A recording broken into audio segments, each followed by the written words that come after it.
Hey there guys, welcome back to the channel. My name is Sumedh Chatterjee from the Flow Zone Academy, and I'm a flow state catalyst and specialist. So I'm here to help you feel your best and perform your best. Today I'm going to be speaking all around regrets and overcoming your regrets. This is a really big topic, and I was asked this question quite recently, so I wanted to break it down and really make a video on this topic. What's happening when you feel regretful is you keep ruminating on the past, and it keeps you up at night. It keeps you just thinking about the same thing over and over and over again, right? And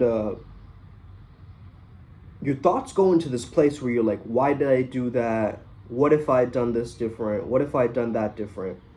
Now start to understand first and foremost that your mind is conditioned into thinking like this. Because if you have a very pessimistic worldview, if you feel like you have a lack of agency in your life, if you feel like you're misusing your imagination, you're probably in regret.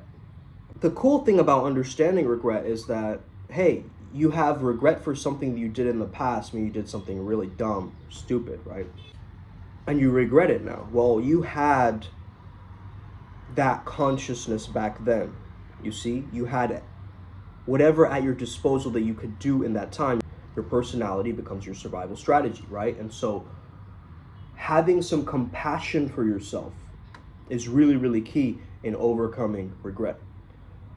Forgiving yourself, sitting with the negative emotions of the past, letting yourself grieve if you need to. These things are super important, man, when it comes to, getting yourself back into that optimal state. Instead of thinking, what if I had done this differently? Why did I have to do that? Instead of getting super critical about yourself, I want you to get more curious about yourself. Yeah, why did I do that? Interesting. And the inner work, the more inner work that you do during this time is going to help you, okay? Putting the pieces together in a sense. Number one, you need to stop playing the victim, okay? You need to be the cause in your life instead of being at the effect of life. You want to transmute that old memory or that so-called failure and just completely bypass it, like just keep moving forwards, right? In that direction that you truly prefer. All those memories of the past, okay? Start to understand that they don't define you. Only you get to define you. You make that choice on who you prefer to be, okay? You guys remember that movie, We Are Not the Millers, with that guy? No regrets, bro. Right, the tattoo across his chest. He spelled it wrong. Yeah, man, that's like most people, like trying to say, oh, I live with no regrets, but clearly there's something in your past that you have not confronted yet, okay? Now, there's no use focusing on things that are outside of your control, okay? What's happened is happened, what's done is done, right? It's how you respond to your now that's gonna change your situation around, not ruminating on the past, right? And at times you know that this isn't the right thing to do, or hey man, it's rough. It's really rough, and it can get very overwhelming, okay? Now, for the overwhelm itself, if you give yourself just a little bit of structure during this time, let me tell you, the overwhelm will slowly dissipate, okay? You don't want to feel underwhelmed either, right? You don't want to feel like, man, what's the point? If you're going into apathy, that's not going to be very ideal either.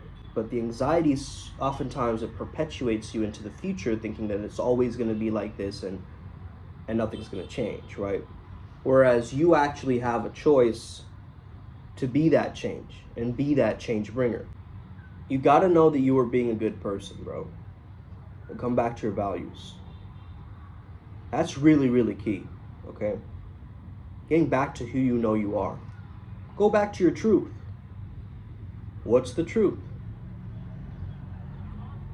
This could be the truth, the thing that you're creating in your mind. What if this happened like this? Or what if, this person has mutual friends, or whatever you're thinking about, right? One chapter of a storybook doesn't make the whole storybook, bro. You get what I mean? You're zooming into one particular notion of something that has happened, and you're feeling regretful for it. Why do you feel that regret? Okay, I feel regretful because I could have done this differently. Yeah, true, but you didn't, okay? So now all you can do is move forward, right? with those lessons from the past so you don't make those same mistakes again. That's the whole point why we feel that regret or that shame or whatever that is, right? It is so we can transform ourselves, change, and actually create more social calibration with people, right? So you want to start becoming social again, okay? Because that pro-social behavior is also going to heal that sense of stress and anxiety, okay? Let's say that you have the worldview that the world is an awful place and everybody's selfish and it's a cruel place and, you know, it's a dog-eat-dog world or whatever these ideas that you have, right? You might take that idea and concept on and say hi to people. Hi, sir, how are you doing? Hey, hi, right? You should say hi to people and they're not responding well to you. Why? Because there's this underlying vibe. There's this belief that that is what you will get. What if you change your belief around that the world is a place full of opportunity and possibility, and that people are actually a lot more trustworthy than I think they are? Now when you say hi, yeah, maybe they won't respond or something, but that doesn't take away from your reality, you see? In the other one, let's say that you get success, they do say hi back. You're gonna just dip out because you already know that, no, this person is not trustworthy, and you're gonna push them away, right? There's a song by Bruno Major, which speaks about this idea of letting a good thing die. You can't ask a tree to blossom if it isn't spring. Don't leave the house at midnight and expect the birds to sing. If you're looking for a reason, you needn't even try. Sometimes it's time to let a good thing die. You can't conjure up more money if you've only got a dime. No use prying for your younger days if you're running out of time. You can take a horse to water, but you can't teach a fish to fly. Sometimes it's time to let a good thing die. You can't light a fire from nothing or clap and make snowfall. You can't summon love up in your heart if there isn't any at all. Life isn't like the movies, but it sure will make you cry when it dawns on you and it's time to say goodbye. You can't drum up the heartbeats of loved ones come to pass. Stop wishing for forever, because nothing ever lasts. If it's keeping you from sleeping, wipe the tear from your eye, because sometimes it's time to let a good thing die. And that's the song, right? That's the song. However, I just kind of read it out. I understand that there's a bunch of times where I hyperextended my stay, my relationships, like, hey, my time had gone, right, from that space, but I'd still latched onto it, attached onto it, clinging for dear life. But guess what? If you're stuck in a toxic situation right now, whoever you are, right, and you're using some excuse to help you stay there, like, oh yeah, my kids though. What about like the good relationship that I have with their parents, right? Or like, oh, what if we use these things, right, to keep us in these shitty situations? So don't use the logistics of the situation to get you to perpetuate in that misery. A lot of people stay in toxic relationships because they're like, oh yeah, but it'll help me with my inner work. Get out of there. You can do the inner work later. You deserve way more respect. If you're constantly being stomped on, emasculated, you deserve way more respect, bro. And if you're a female and you're getting like stomped on as well, right? You're feeling like you're not really a woman, right? You're not feeling like a woman. That's fucked up too, yo. You don't need to know how you're gonna get better. The ego wants to know how, okay? If you have a really big ass ego, you're gonna feel lots of regret because it's related to your self-image. So the more you convince yourself that I'm a person who lives with regret, you're gonna feel that. What if you embody the fact that lesson learned, guys? Lesson learned, okay? On to the next chapter, on to the new textbooks. Because I'm done with that class. I passed that exam already. You see? I think you're getting it. We just don't sit with ourselves and ask ourselves these difficult questions. To have difficult conversations, you gotta build up your courage, okay? You gotta build up your courage. Become braver. You left somebody, what if they were with someone who's better than me? That's still ego. How do you know? Okay? Oh, but they have a very important job in society and they have a six-pack. How do you know that that person's life is 100% authentic and they aren't really struggling inside? Yeah, they have a supercar, but are they killing it? Are they crushing it in their own life? Do they love the experience of living? And so that's the thing, right? You can feel bad momentarily because you're writing the storyline that I'm the loser in this scenario, that I'm the one who lost, that I got fucked over. But actually, if you start viewing yourself like, yo, I am the prize, I am the one who deserves some level of respect too, right? A lot of people don't learn from their mistakes. Don't let that be you. Look at all your friends making these dumbass mistakes and be like, yo, I'm not falling for that shit, okay? I get it, man. Sometimes life slam dunks at you, you know? It just like completely annihilates you. But guess what? You're humbled in that moment. And you can finally grow. If you're living a miserable life and you're not aware that it's miserable, and you're kind of skating past, you're not going to change. If you finally point the finger and go, yo, this shit is miserable, I got to change something, that's when the transformation will kick in. You see? The power of your heart is way more powerful, okay, than you think it is. It's an intelligence. That negative feeling that you're feeling in your chest right now, that's there as a warning signal, as something for you to sit with. Just feel into it. What does it feel like? My body feels like it's becoming smaller. I feel like a little bit of tension in my neck. I feel my throat closing in. I feel my shoulders kind of hunched together.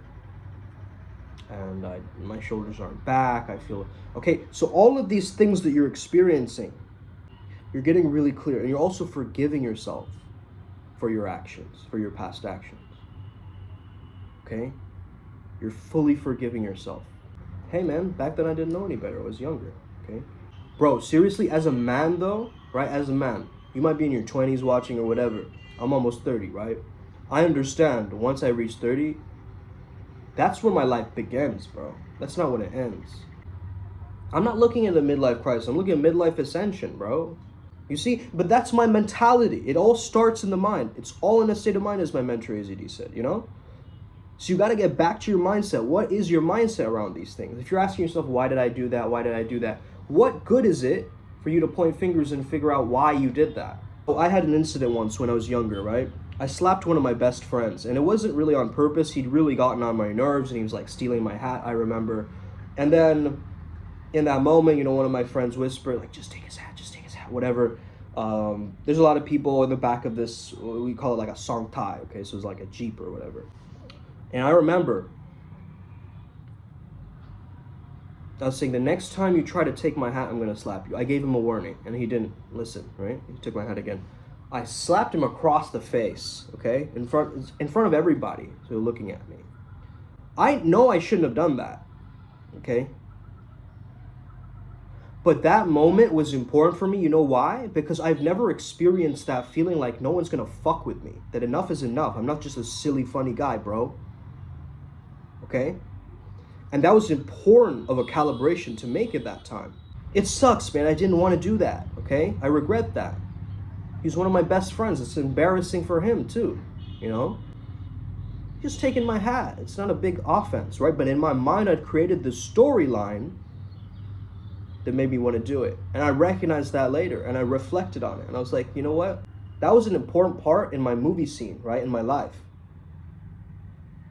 If that hadn't happened, other things wouldn't have stacked on top of that. So that's how you got to treat regret, man. Just kind of, you know, distance yourself from the past.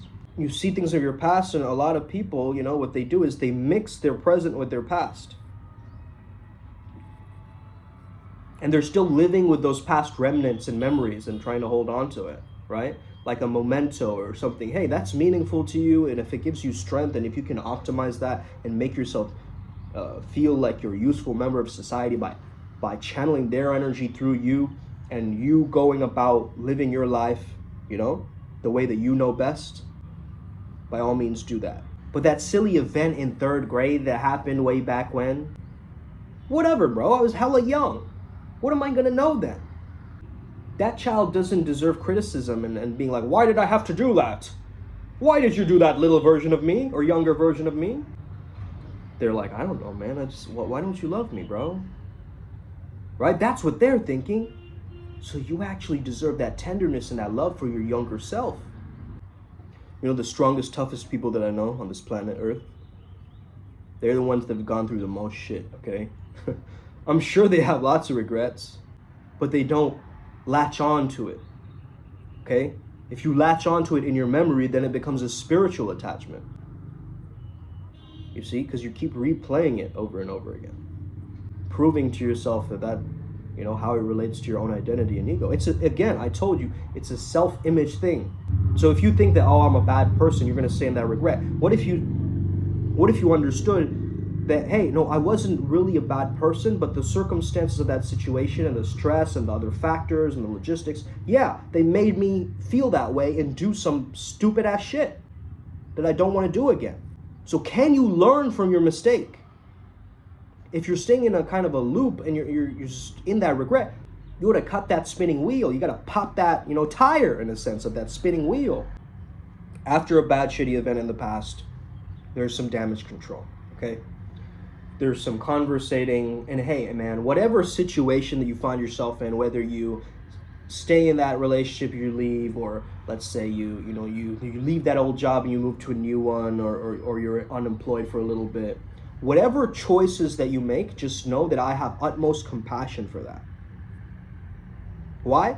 Because it's your life. Amor fati. I love my fate. Whatever happens, I accept the challenge of that happening.